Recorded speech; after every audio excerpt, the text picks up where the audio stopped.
honorable ministers, excellencies, ladies and gentlemen, I welcome you to the 29th meeting of the R-JMEC. It is our third meeting in a 24 months extended transition period, which began just over 3 months ago. And as such, just over 1.5 years until elections are due in December 2024. We meet today at a very critical moment, both in the country and within the region. Since our last time we met, as you know, conflict broke out in Sudan in April of this year. This is giving much cause for concern, with losses of life, civilian displacement, and destruction of property. I would like to commend the IGAD for its initiative to establish a high-level delegation to mediate the conflict, led by His Excellency Salva Kiir Mayardit, President of the Republic of South Sudan, along with His Excellency Dr. William Samuel Ruto, President of the Republic of Kenya, and His Excellency Ismail Omar Guelleh, President of Djibouti. IGAD's efforts complement the gender initiatives, and it is hoped that this could help Sudan resolve the ongoing conflict.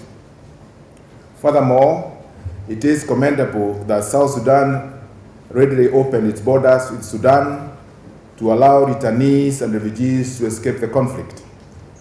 I thank the revitalized Transition Government of National Unity, R-JMEC, and the humanitarian agencies for all their efforts to provide the much-needed support. With that in mind, it is paramount that our collective attention remains on the very pressing issues regarding the implementation of the revitalized agreement on the resolution of the conflict in the Republic of South Sudan, R-JMEC. To this end, it is encouraging that the R-JMEC has continued to reassure South Sudanese that it remains focused and will deliver on its commitments to implement the R-JMEC, including holding elections as scheduled. While this is welcome, it is important that milestones are reached as per the roadmap.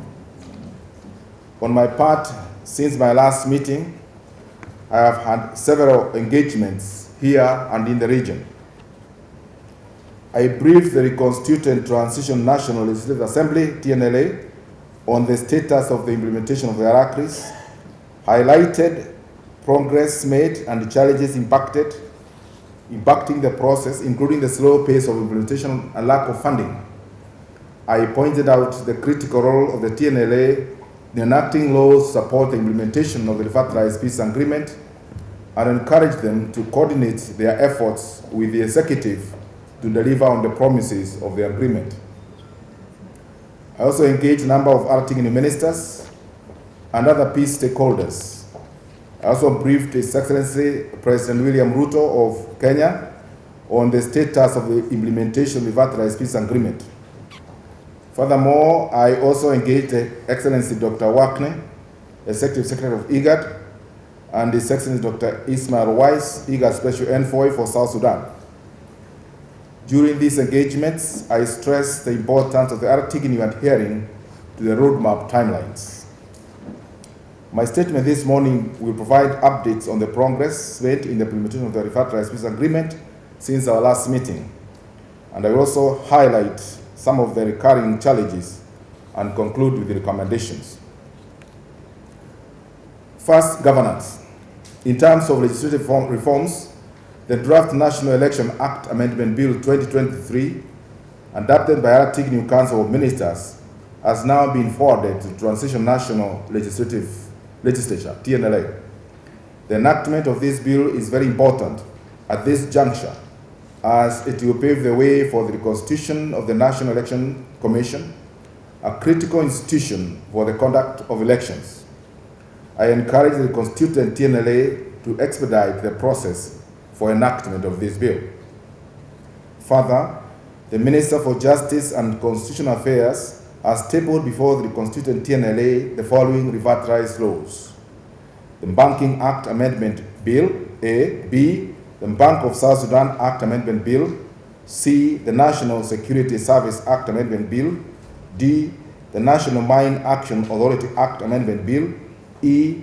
the National Archives and Records Act Amendment Bill, F, the National Public Health Act Amendment Bill, and G, the Public Financial Management and Accountability Act Amendment Bill.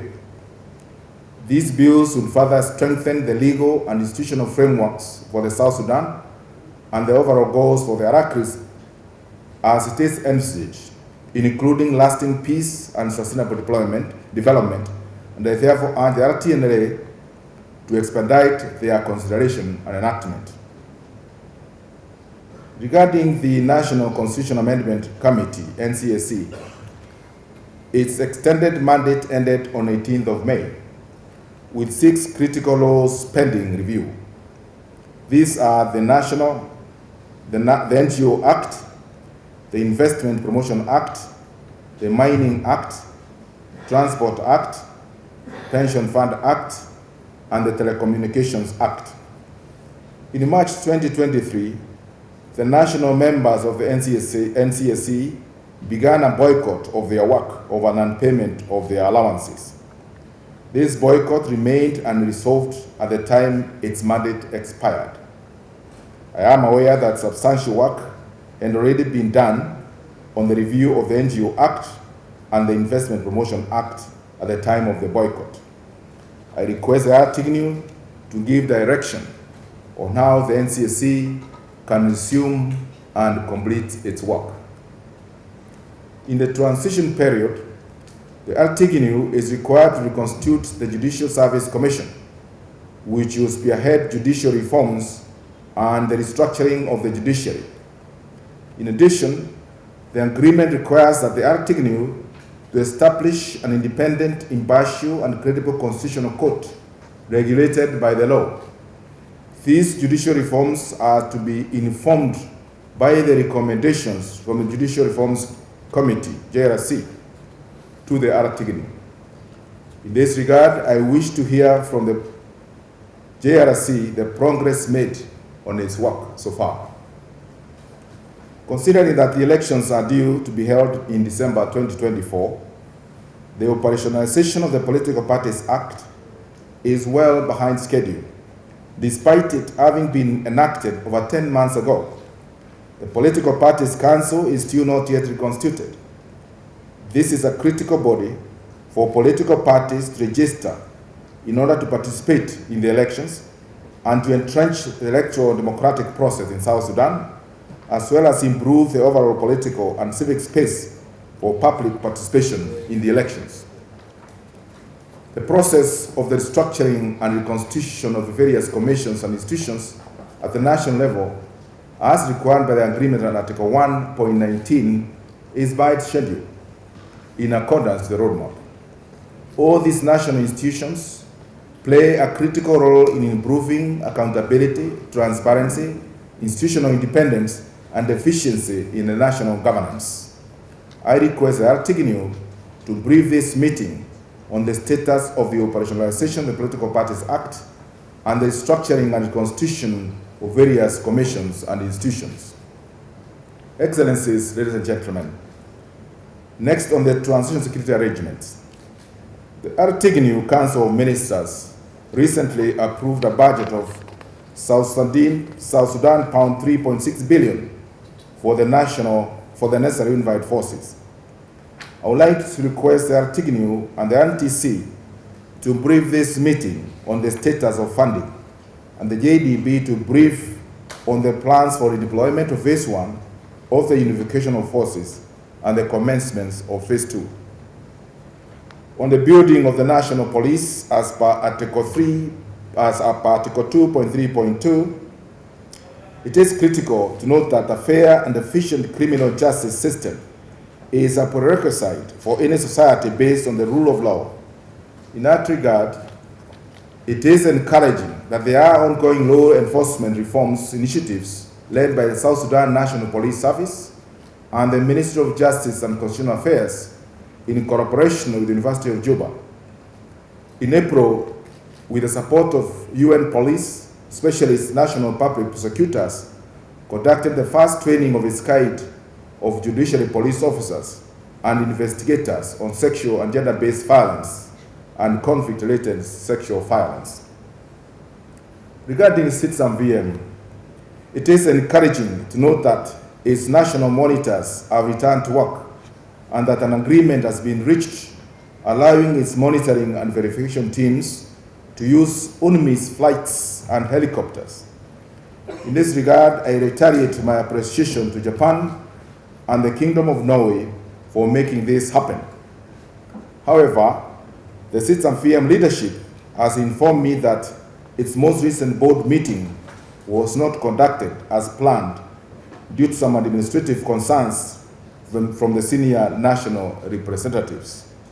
The matter has been referred to IGAD and R-JMEC by the senior national representatives concerned. Excellencies, ladies and gentlemen, the dire humanitarian situation in South Sudan is now compounded by the influx of returnees and refugees from Sudan following the outbreak of conflict there and the onset of rains in South Sudan. Efforts by humanitarian agencies to reach those in need continue to be hampered by reduced funding and access impediments. I would like to thank all the stakeholders that have been involved in assisting the returnees and refugees coming to South Sudan, and to commend the R-JMEC for allowing $15 million of IMF food shop window facility to the World Food Programme in support of the emergency response. The African Union and IGAD recently launched the post-conflict needs assessment with the objective of enhancing the efforts of the R-JMEC towards the full implementation of the RACRIS. One of the outcomes of the needs assessment is to highlight opportunities for support, including modalities for the operationalization of the Special Reconstruction Fund. It is important that the R-JMEC uses this moment to establish this long overdue institution to avail funding at this critical time. On resource economic and funds management, the R-JMEC continues to take steps to further advance the effectiveness and transparency of public resources. The budgetary process, monetary and fiscal policy management, and capacity building. Additionally, the R-JMEC inaugurated the Public Procurement and Disposal of Assets Board, in which we will serve to advance the management of R-JMEC finances and also increase the competitiveness of the private sector in the public procurement process. The full operationalization of this board will ensure efficient public procurement and disposal of assets in accordance with the principles of good governance. Furthermore, the Ministry of Petroleum continues to publish the daily petroleum marketing report on oil lifting and sales. In the same way, it is important that the proceeds from the sale of oil are published by R-JMEC in accordance with Article 4.8.1.14.1 of the agreement. A conference on transitional justice mechanism took place in Juba, hosted by the Minister of Justice and Constitutional Affairs in cooperation with the High-Level Standing Committee on the roadmap from 15th to 18th of May 2023. Some of the perspectives emerging from the conference stress the importance of inclusivity, context specificity, victim participation, and indigenous processes. It is expected that these perspectives will inform and enrich the draft Commission for Truth, Reconciliation and Healing Bill and the draft Compensation and Reparation Authority Bill. I urge the Ministry of Justice and Constitutional Affairs to fast-track completion of the two bills and present them to the constituent TNLA for enactment. On the establishment of the Hybrid Court of South Sudan, the African Union Commission and R-JMEC are yet to meet and discuss the way forward. Regarding the making of the permanent constitution, there is no significant progress to report in terms of the much-needed reconstitution of the National Constitution Review Commission and the establishment of other critical constitutional bodies. I request the R-JMEC to brief this meeting on this matter. Excellencies, ladies and gentlemen, overall, the implementation of the RACRIS is far behind the roadmap timelines. There seems to be no sense of urgency. A lot of work remains to be done if the roadmap timelines are to be adhered to as promised. In light of the aforementioned, I'd like to make the following recommendations to our Tigini. A, consider settling the allowances of the NCSC national members so that discussions on the extension of its mandate to complete its work can be forwarded or can move forward. B, undertake the redeployment of phase 1 of the necessary infantry forces and proceed to phase 2 and institute DDR programs.